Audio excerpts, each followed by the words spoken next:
welcome. Mark Mallard, James Watson. 2K Cup, Season 5, Round 1, Race Review. Cheers to Figo Car Loans. They're sponsoring this video, so thanks to that. And we might even have a sign behind us at some stage. Yeah, depending if it's any good. Yeah, they said if it's shit, they're not giving us a sign. So hope it's good, Figo Car Loans. Yeah, hopefully. Season 5, 92 cars, Round 1. Couldn't ask for much more. Awesome. And the Citroen BX was there. Smooth handling, Fantastic car. Hugh Harris makes me want one. Look, stops for the cows every time. Stops for the cows. Oh, Salika. Is that a legal rear wing? I don't know, I'll be heavy with that leather interior. Oh, but it's good with snow. It's here. Should you get some snow tyres for your next 2K Cup round? Anyway. Wow. Round review. Season 5. How did we get to Season 5?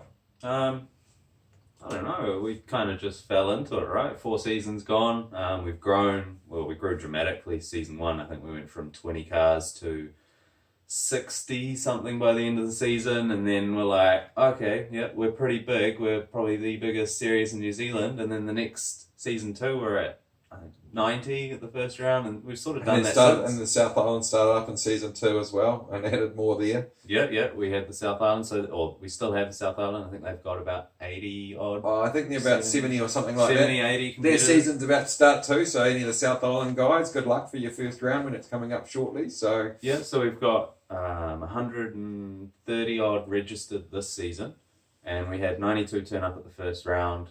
87 ended up qualifying. And we took it a little bit different this season in that we had a 1 hour qualifying session where everyone went out and qualified. So we qualified a total of 87 cars, and Chris Hughes ended up top of the sheet, 121.254, extremely quick. And he was hoping to be in the 2K Cup this season, but he... well, he's working with the committees, but right now he's been moved to Sausage Cup. Yeah. He might have 100 kilos or something in the boot to do it. Yeah. Their car 1, Mark Mallard. Now, car 1 was the only reason that was because we went to the South Island and forgot to take the numbers off and didn't want to ruin the paint when we tried to strip them off and had no number 8s. And I'm just watching it scroll, 124, 124, 124, 124. It's bloody close. 1 second, I think, covers about 30. And then the cutoff was 47th car, Dean Jones with a 25.242. So he was 0.02 off being in the fast grid. But they then had battles for wins, so he really enjoyed that. Yeah, and I mean, consistently through the field, like we're seeing, you've always got someone to race with. You're looking 126s take up a whole page, 127s almost, right through down the field. And 80th, we're doing 130. A 130 wouldn't have been too bad in Season 1. Season 1, I qualified with a 1. I wanted to do it. I did a 129. Season 1, race 1, I did a 129, and I did a little dance for that. I'd broken out of the 30s. I thought I was like mean. I got like 16th in the first race with a 129 or something. Yeah, I think 126 was about on the front of the grid in the first round. Now, we didn't have awesome Dunlop tyres back then. No, I ran top Toyo T1Rs or something that were great at falling apart. Yeah, I mean, it's no disrespect to Toyo, but we were trying something new, and it didn't work out. It's funny how we came up with Dunlop, because it was Zane Coppins comes to me and says, I want to run these Dunlops. And I said, oh yeah, well, what's he selling it to you? And he said, 150. No, we didn't believe him. I We didn't thought believe they were him. expensive. Yeah, I fully didn't believe him that he was saying 150. So I said on the off shot, I said, well, if Dunlop can give that price to everyone, Yep. you can I run remember them. this discussion. And then I get an email back from Richard Fraser, I think it was a Ford email from Richard, saying, yeah, we'll do that price for everyone in the class. I was like, God, sold. So we allowed the tyre in. It was a 200 treadwear, but we thought it was a bit too nice. Then we started using them, and they were impressive to say the least. More than welcome to run other brands. That's the beautiful thing. We don't make it a control tyre because we want people to choose. Yeah. And if they find something better, that's cool. But Dunlop's been so good that people have stayed with it. Yeah, definitely. So rolling through, this is the only video I managed to actually take on the 2K Cup camera. I thought I was going to be, Well, then I put you in a car. Yeah, my fault. Look, this thing came. I tried. I got 4 laps out and was having burning sensation. So we put Jake in the car and he got to the actually. Yeah, so great start. Look at the cars, 4 wide, and you've got 46 cars out on the track. He's still going. And he's still going. and still going. This is not. There's Alex. Yeah, there's Alex, my sister, her first race, and there's actually a few people there. It's her first race ever. Yep. And that's great to have in the class. Here we've got Rachel Norris. I put this clip in because you just wait and see the line she takes through here. Oh, that's a big clip of that curve, lifting that wheel. That would have been a good photo. I hope Ian does. Yeah, so the fastest way through there is usually to clip the curve or go as far left. We've seen cars almost all four On wheels. the grass. But if you hit that curve, it does set you straight up into the air. There's an actual lip on it. So if you go up there's an actual lip. And if you can miss that lip, it's quick. And if you hit the lip, it's exciting. And Rachel, and that was Rachel, because I got Rachel and Kelly confused in the racing as a commentator, but that was Rachel. Yeah. So Rachel, nice. We think you may have got the most airtime in 2K Cup this round. And this clip I put in because you'll see this is meant to be the not so fast or the not as fast groups. You think, oh, they're not going to be as committed. They're going too wide around turn one, but this is only just the beginning. And then the cross is nice. That's a nice move there. Yeah, he's given up early to get a better run out of the corner. He isn't overcommitted for the pass. And this is going to be race one, so it's Ben Vandroth and Nigel Smith in the car and the MR2 in front, which he thought was going... Oh, look at that. The crossover there again. He's double crossed him. Now wait for this. Oh! Nigel running him out of room. The crisscross and it's gone. He's gone. Now we're laughing, but if there'd been any more contact than that, we would have been talking to them. But I mean, that's two drivers going at it. They're giving each other room here. Rachel's being pretty. Rachel's got the MR2 on the inside. It's drag race time. It's drag race, and this is great. There's not a car ahead of them, but there's three of them vying for this. There's position. actually three cars behind them as well. I watched this race from commentary, and there's Stu Paris will be behind them, Kent Dalziel, and somebody else. There's about 6 cars all in this huge battle the whole race. They just had the hugest battle. And this is for like 8 in the not so fast group, and they just... Hugh Paris told me it was one of his best races because he just couldn't stop racing basically. Yeah, and I think I put this in because she could have gone up the inside there, but there is that pit lane line that you're not allowed to cross, and it didn't look like if he was going to give way or not. So some good driving, defensive driving. And there's the winners. We had Trass, Dean Jones, and a new driver, John Endicott, and that's his first race in a car. I think he's done some karting before that, but that's his first car race. And they had a huge battle, and Trash got on about the 20th lap, just got by them, and then got through some lap traffic to actually put a couple of seconds on them and then walk away. Yeah, and then we've got Kent Dalziel in 10th there. He wasn't actually he hadn't planned on racing this weekend until Neil Rose. Neil Rose had a surgery on his knee or something like that. Yeah, he was in a wheelchair, and I don't know quite what's wrong with him, but he'd taken over the car. It's definitely not the most sorted car, and he had a great time. It was one of the best days. And then Alex, 29th, she was so stoked to pass them. Jordan Stickings, he was awesome. Just a good attitude about it, and a little laser. Probably the most unequipped car to be going out racing in. And he had an absolute ball and was a good member of the 2K Cup. I think he said he took 6 seconds off his qualifying time. Yeah, and as we normally expect at round one, quite a few DNFs as people find out that their cars aren't as good as they thought they were going into the season. I mean, you always get yeah. So here we've got the view from Braden Willis. This is why you're here, because you know all the names like off the back of your hand. Even though I do all the entries, I don't know anyone's name. Except I ruin them all. It's because I ruin them all in the commentary, and I get told that I've called a guy a girl, and I'm commentating on someone's name, and yeah. Okay, so we got Braden Willis. I put this in because there's a passing manoeuvre on the left here that's questionable, shall we say.